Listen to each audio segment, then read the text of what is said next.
Sir जय सिया राम। जय Siya Ram. Sir आज की हमारी जो चर्चा है बड़ी विशेष है। हमारे दर्शकों का इसमें बहुत से सवाल है और उन्होंने कहा कि सर से इस विषय में ज़रूर पूछना।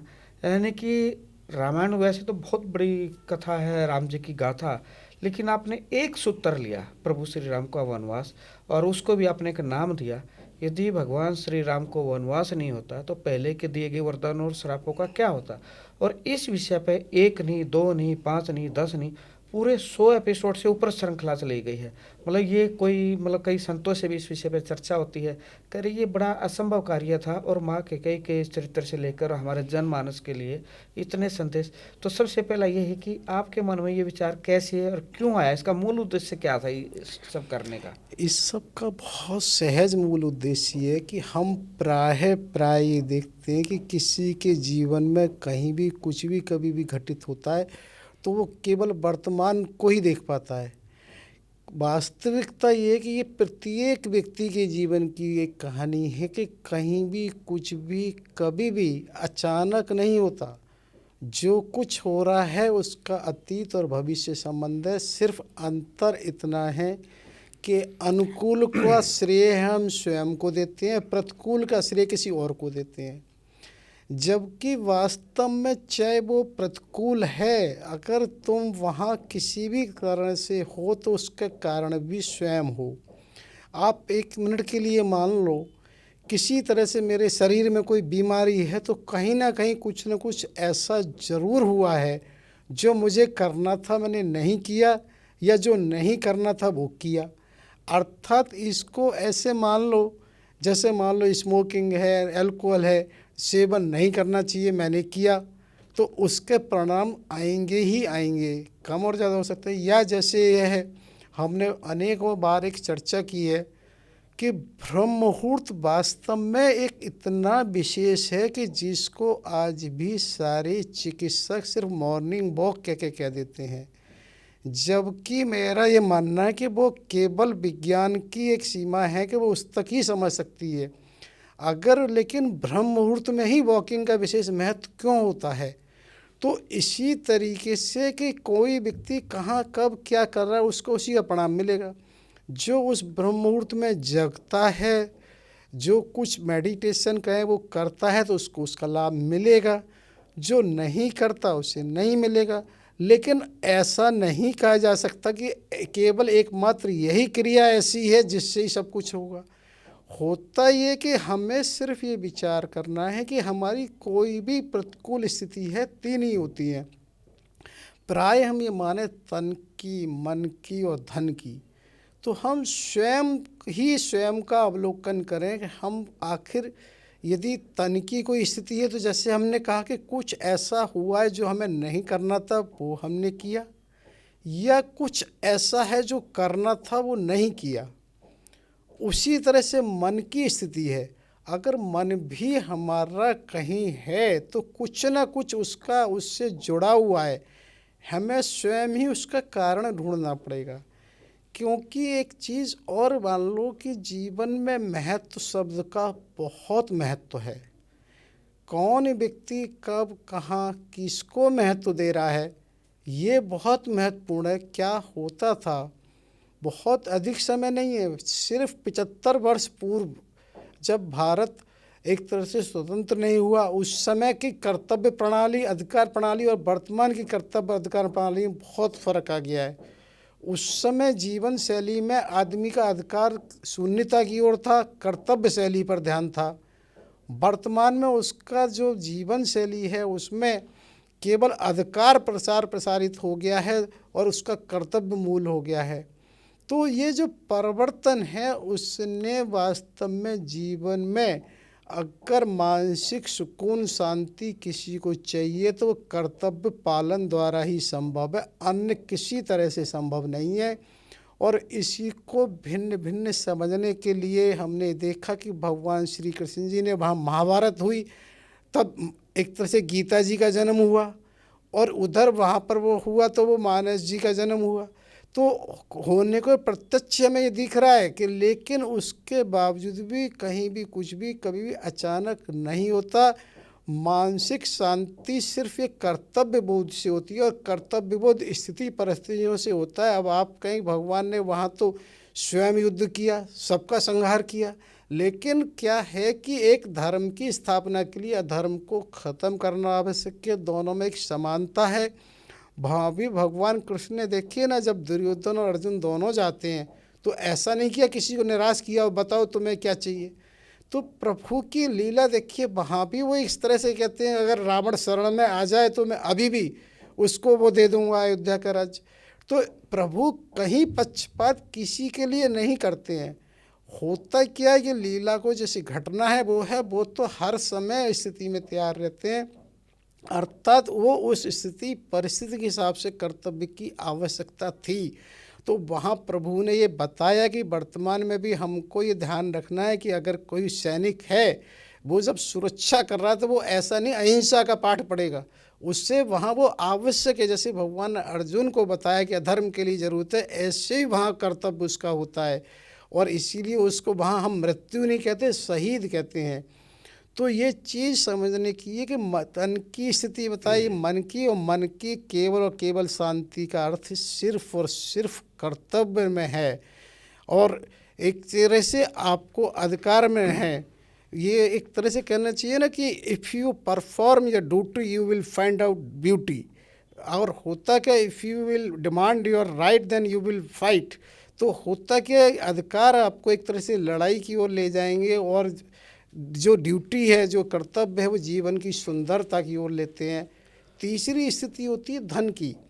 तो धन की भी प्रतिकूल स्थिति दो ही होती है कि कहीं ना कहीं हमारा आय से अधिक खर्च होना हुआ है, कहीं ना कहीं चाहे हमसे पूर्व वाले या हमसे बाद वालों द्वारा कुछ हुआ है, किसी न किसी कारण से। क्योंकि जीवन की जितनी आवश्यकताएं हैं वो कभी ऐसी नहीं रही कि कोई भी सरकार कभी भी रहो, भगवान की सरकार कहते हैं कि भगवान विष्णु पालन आ रहे हैं, वो योगक्षेम सबका करते हैं, किसी को ऐसा नहीं। और हम इसको एक साधारण तौर पर वर्तमान में भी देखते हैं कि जो हमारी सरकारें हैं, कितनी बड़ी जनसंख्या को फ्री में राशन कार्ड बंटने की व्यवस्थाएं रहती हैं।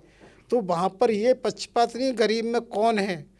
तो उसी तरह से तन मन धन की तीन ही प्रतिकूलताएं होती हैं, और तीनों का हमें स्वयं ही अवलोकन करना है कि कोई ना कोई कारण ऐसा है जिसकी वजह से हम वहाँ पहुँचे हैं, और उस कारण को समझ के ही हम उसका निवारण कर सकते प्रश्न हैं। किया सर, अधिकार और कर्तव्य, और अधिकार में भी जब कहा कि अनैतिक अधिकार है तो वो युद्ध कराएगा, वो कर्तव्य होगा वहाँ व्यवस्था आएगी।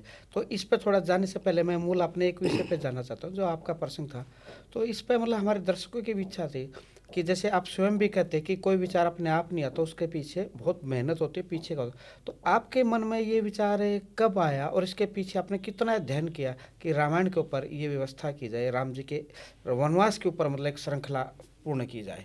तो ये इसलिए आया कि किसी भी सफल और असफल व्यक्ति का दोनों का जब अध्ययन करते हैं तो ये प्राय चीज़ प्रमाणित हो जाती है और सभी जगह ये लागू होती है। होता क्या है कि हम लोग केवल एक वर्तमान की घटना को देख के छोड़ देते हैं। हमारा तो ये आशय है कि ये जन जन व्यक्ति, क्योंकि ये पूरा जो ब्रह्मांड जो स्वतः प्रक्रिया से चल रहा है उस स्वतः से ही हमको जुड़ना है, किसी व्यक्ति विशेष से नहीं।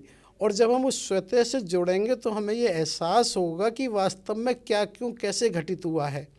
तो ये जो चीज़ हमारी समझने की और कहने की है वो इसीलिए है कि हम जन सामान्य में सिर्फ दो चीज़ देखते हैं, अरे बस वो आज बड़ा सफल हो गया। वो जो सफल हुआ आज हुआ है वो उसका रिजल्ट, वो उसका परिणाम है किस चीज़ का, जो उसके पीछे छिपा हुआ है। जब तक उसे नहीं जानोगे, भाई किसी भी चीज़ का फल है वो बीज तो कब पड़ा था, हम फल को देख रहे हैं बीज को नहीं। जब तक आप होगा क्या कि फल से पहले बीज तक की यात्रा को नहीं देखोगे तब तक फल नहीं समझोगे। मुझे याद है जब आपके हमारी पहली भेंट हुई तो आपने जितने ग्रंथ थे, शायद मतलब हम कह सकते हैं 2 सूटकेस, बड़े वाले सूटकेस इतने, मतलब आपने इसका मतलब आपने इतना अध्ययन किया, इतने ग्रंथों का किया कि एक ग्रंथ का तो ये सार है नहीं, अनेकों ग्रंथों का। तो मैं उसी विषय में थोड़े दर्शक जाना, आपने मूलतः किन किन ग्रंथों का इसमें सार लिया है, कहाँ कहाँ से तथ्य उठाए हैं रामायण से जुड़े हुए, कि कैकेयी माँ के लिए भी आपने इतना बड़ा विस्तार किया, जो आज तक कभी हमें सुनने को नहीं मिला था कि कैकेयी माँ सारी इतनी बड़ी रणनीतिकार कि अपने पिताजी के घर पे भी, फिर अयोध्या में भी, जो आता नहीं सुनने को उन्होंने इस क्या होता है, जैसा हमने कहा कि किसी भी चीज़ को समझने के लिए अतीत को समझना बहुत आवश्यक है, क्योंकि हमें लगा कि पहले हम कैकेयी माता का तो समझें, तो कैकेयी माता से जुड़ी हुई बहुत सारी पुस्तकों और उनका अध्ययन उनसे किया, जिनसे निकल के आया कि वो कैसी थी विवाह पूर्व भी, क्या उनकी स्थिति परिस्थिति। तो उसी तरह से फिर हमने ये देखा कि बहुत सारी मानस जी के, जैसे मानस पीयूष जी के 7 ग्रंथ हैं, बड़े उसमें हैं, श्रीमद् वाल्मीकि रामायण जी हैं, श्री श्री बताए ने सुदर्शन चक्र जी द्वारा रचे श्री रामचरित 2 खंडों में हैं। तो वो भिन्न भिन्नों से ये देखा गया कि सबने उसको अपने अपने तरीके से जब ये प्रसंग बसाए तो उनको एक ही चीज़ निकल के आई कि भाई जो कुछ हुआ है ये तो निश्चित है कि राम वन गमन हुआ, और राम वन गमन के समय बहुत सारे श्राप प्रदान हुए, जिनको हमने न केवल पुस्तकों से, बहुत सारे धारावाहिकों से भी लिया, समय समय पर बताया। जैसे परम अवतार श्री कृष्ण बताया, जय जय श्री हनुमान बताया, और माता गंगा से हुआ, अन्य भी इस तरह के रहे थे धारावाहिक जिन्हों से ये देखा गया। तो होता है कि उन धारावाहिकों में भी कि जो एक तरह से निर्माता निर्देशक हैं, कहीं ना कहीं से उन्होंने भी लिया होगा।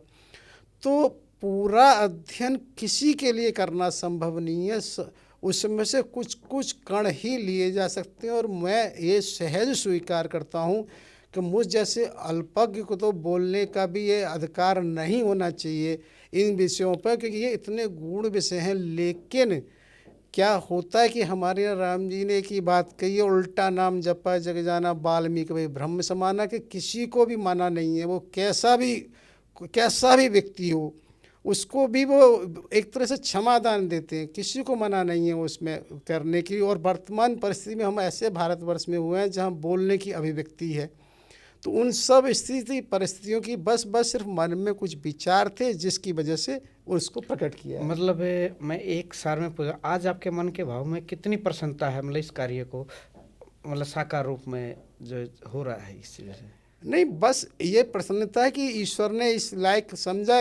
और ये मैं इसमें ये सिर्फ अंत में कहूँगा कि जो कुछ अच्छा हुआ है उसका श्रेय शायद संतमणि चैनल की टीम को जाए, जो प्रत्यक्ष से जुड़ी हुई है, चाहे उसको ये कहें बहुत सारे, उसको जो कुछ गलत हुआ है उसका अकेले श्रेय मुझको जाता है, जो मेरे कारण से गलत हुआ है। इसमें मुझे सिर्फ इतनी सी ही प्रसन्नता है कि अच्छा होने के लिए बहुत सब ही का योगदान है, और गलत होने का कारण केवल मैं ही हूँ। ये तो आपका श्रेष्ठ स्वभाव है, इसलिए आप ऐसा बोल रहे हैं। बल्कि हम इसमें आपके आभारी हैं कि आपने इस यात्रा में हमें जोड़ा, और हमें मतलब इसे आज संतों के सामने चर्चा होती है कि भाई बड़ा विषय उठाया मतलब अग्रवाल जी ने, और बहुत चिंता किया, क्योंकि कथा जो होती है संत करते हैं उनके पास सीमित समय होता है, और उस सीमित समय में इतना विस्तार से कथा करने जाएंगे तो सालों लग जाएंगे कथा।